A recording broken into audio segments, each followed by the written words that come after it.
I-flex ko lang ito mga kayugis dahil first time ko pong pumunta rito sa Kamay ni Jesus Healing Church na kung saan matatagpuan sa Lokban, Quezon. Kung saan 4 na oras din namin ito na biyahe. At in fairness, wala pang traffic yan ha. Shortcut pa kami pero talagang 4 na oras ang aming biniyahe.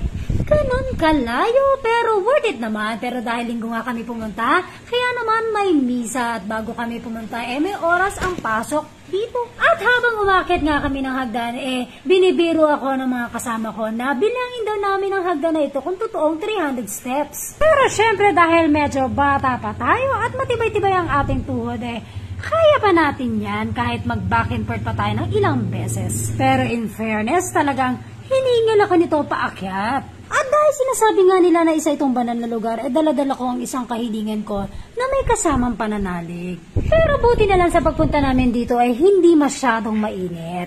At hindi rin naman umulan, kaya naman napakaganda lang, makulimlim ang panahon, kaya sakto lang maglakad. At nang maabot ko na ang isang malaking rebulto ni Jesus, doon ko na binanggit ang aking kahilingan. Pero naniniwala pa rin ako ng ating tunay na paniniwala at pananalig sa Diyos ang magbibigay sa atin para matupad ang ating kahilingan. At eto na nga pababa na kami. Mas madali na lang kesa paakyat. At pumunta kami rito sa gilid pagbaba namin sa hagdanan nakita ko nga dito ang rebulto ni Eva at Adan. Kung saan pwede na rito ipasyal ang mga pets pero pinagbabawal sila pag akyat ng hagdanan. At yun lamang mga kayugis ang ganap ko sa Kamay ni Jesus. Maraming salamat!